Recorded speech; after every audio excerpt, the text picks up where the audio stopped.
Penemuan-penemuan keren yang bikin dunia berubah. Halo teman-teman, selamat datang di channel kita. Hari ini kita akan ngobrolin tentang penemuan-penemuan baru yang super keren dan bikin dunia berubah banget di abad ini. Dulu orang naik kuda, sekarang naik pesawat jet. Dulu kirim surat pakai burung merpati, sekarang pakai email. Cepet banget ya perkembangan zaman. Nah, kita bakal bahas lebih dalam lagi tentang penemuan-penemuan canggih ini. Siap-siap kaget ya. Yuk, kita mulai. Penemuan pertama yang kita bahas adalah CRISPR. CRISPR adalah singkatan dari Clustered Regularly Interspaced Short Palindromic Repeats. Ini adalah teknologi yang memungkinkan para ilmuwan untuk mengedit bagian-bagian spesifik dari DNA kita. CRISPR itu kayak gunting ajaib yang bisa ngedit gen. Bayangkan, dengan teknologi ini kita bisa memotong dan mengganti bagian tertentu dari kode genetik kita. Kalian tahu kan, gen itu kayak kode rahasia di tubuh kita. Gen ini menentukan segala sesuatu tentang kita, mulai dari warna mata hingga kerentanan terhadap penyakit tertentu. Nah, CRISPR ini bisa motong dan dekode itu dengan tepat banget. Teknologi ini bekerja dengan cara menemukan urutan DNA yang spesifik, dan kemudian memotongnya, memungkinkan kita untuk menghapus, menambahkan, atau mengganti urutan tersebut. Dulu ngedit gen itu susah banget, sekarang jadi lebih gampang. Sebelum CRISPR, metode pengeditan gen sangat rumit dan mahal. Seringkali membutuhkan waktu bertahun-tahun untuk menyelesaikan satu proyek. Bayangin, penyakit-penyakit turunan yang dulu susah diobatin, sekarang ada harapannya. Dengan CRISPR, kita bisa mengedit gen yang menyebabkan penyakit seperti cystic fibrosis atau anemia sel sabit, memberikan harapan baru bagi pasien dan keluarganya.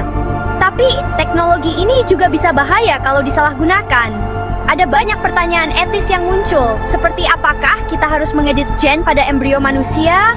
Atau bagaimana kita memastikan teknologi ini tidak digunakan untuk tujuan yang salah? Bisa-bisa nanti ada manusia super atau malah jadi bencana. Serem juga ya. Bayangkan jika seseorang menggunakan teknologi ini untuk menciptakan manusia dengan kemampuan super, atau jika terjadi kesalahan yang menyebabkan mutasi genetik yang berbahaya. Makanya, penting banget buat kita bahas ini lebih lanjut. Diskusi tentang etika dan regulasi sangat penting untuk memastikan bahwa teknologi ini digunakan dengan cara yang aman dan bertanggung jawab. Kita harus bekerja sama untuk menetapkan batasan dan pedoman yang jelas agar manfaat dari CRISPR bisa dirasakan oleh semua orang tanpa menimbulkan risiko yang tidak diinginkan. Selanjutnya, ada penemuan yang nggak kalah keren, yaitu vaksin mRNA. Vaksin ini jadi pahlawan kita waktu lawan pandemi COVID-19. Vaksin ini beda sama vaksin biasa loh. Vaksin mRNA ini ngajarin tubuh kita buat bikin tameng melawan virus. Jadi kalau virus beneran masuk, tubuh kita udah siap tempur. Kayak kasih contekan ke tubuh kita buat ujian lawan virus ya. Proses buatnya juga lebih cepat dari vaksin biasa. Tapi, ada juga yang bilang vaksin ini masih baru dan perlu diteliti lagi. Nah, kita bahas nanti ya. Bab 3, komputer kuantum, super ngebut. Di bab ini, kita akan membahas tentang salah satu penemuan paling revolusioner dalam dunia teknologi, yaitu komputer kuantum. Teknologi ini menjanjikan kecepatan dan kecanggihan yang belum pernah kita bayangkan sebelumnya. Penemuan ketiga ini bakal bikin komputer kita kayak siput. Bayangkan komputer tradisional yang kita gunakan sehari-hari akan terlihat sangat lambat dibandingkan dengan komputer kuantum. Seperti siput yang merayap di atas keyboard, komputer tradisional akan terasa sangat lambat. Komputer kuantum itu super-duper cepat dan canggih banget. Dengan kemampuan untuk memproses informasi dalam jumlah yang sangat besar dalam waktu yang sangat singkat, komputer kuantum bisa mengubah cara kita memecahkan masalah yang kompleks. Bayangin, komputer sekarang aja udah cepet.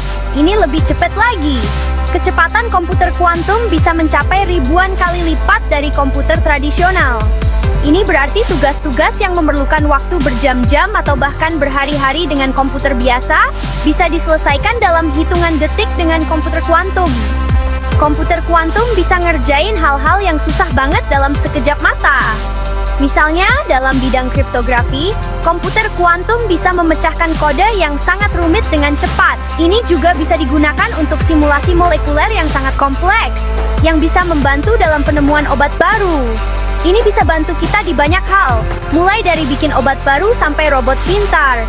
Dalam dunia medis, komputer kuantum bisa mempercepat proses penemuan obat dengan mensimulasikan interaksi molekuler dengan sangat akurat.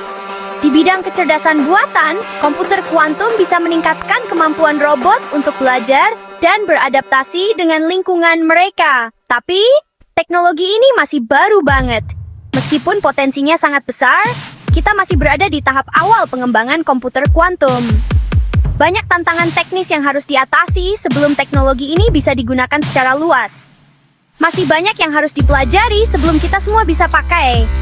Para ilmuwan dan insinyur di seluruh dunia bekerja keras untuk memahami dan mengembangkan teknologi ini. Mereka mengadakan seminar dan penelitian untuk memperdalam pengetahuan kita tentang komputer kuantum. Penasaran kan gimana cara kerjanya? Kita bahas nanti ya. Di bab berikutnya, kita akan membahas lebih dalam tentang bagaimana komputer kuantum bekerja dan apa yang membuatnya begitu istimewa. Jadi, tetaplah bersama kami untuk penjelasan yang lebih mendalam tentang teknologi revolusioner ini. Bab 4, Energi Ramah Lingkungan, Selamatkan Bumi. Di bab ini, kita akan membahas bagaimana energi ramah lingkungan bisa menjadi solusi untuk menyelamatkan bumi kita dari kerusakan lebih lanjut. Penemuan keempat ini penting banget buat bumi kita. Para ilmuwan dan peneliti lingkungan bekerja keras untuk menemukan cara-cara baru yang lebih efisien dan efektif dalam memanfaatkan energi terbarukan. Energi ramah lingkungan, kayak tenaga surya dan angin, bisa nolongin kita dari perubahan iklim. Dengan menggunakan energi ini, kita bisa mengurangi emisi gas rumah kaca yang menyebabkan pemanasan global. Bumi kita makin panas, es di kutub utara mencair, kita harus cari solusi. Pemanasan global menyebabkan banyak masalah, seperti naiknya permukaan laut dan perubahan cuaca ekstrem. Energi ini nggak bakal habis dan baik buat lingkungan. Sumber energi terbarukan seperti matahari dan angin selalu tersedia dan tidak akan habis. Berbeda dengan bahan bakar fosil yang suatu saat akan habis. Bayangin, kita bisa dapat listrik dari matahari dan angin. Keren banget kan? Tapi ada juga tantangannya. Misalnya, bagaimana cara kita memastikan pasokan energi tetap stabil ketika cuaca tidak mendukung? Gimana kalau matahari nggak bersinar atau angin nggak bertiup? Ini adalah tantangan besar yang harus kita hadapi dalam penggunaan energi terbarukan. Kita perlu cara buat menyimpan energinya. Teknologi penyimpanan energi, seperti baterai, sangat penting untuk memastikan kita bisa menggunakan energi terbarukan kapan saja. Bahkan saat matahari tidak bersinar atau angin tidak bertiup. Nanti kita bahas lebih lanjut ya.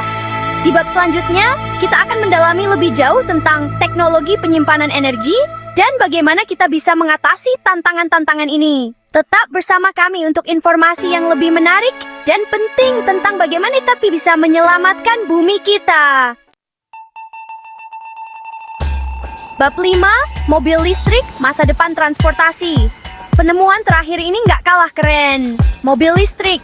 Mobil ini ramah lingkungan dan lebih irit daripada mobil biasa. Bayangin, nggak perlu lagi isi bensin, tinggal colok ke listrik.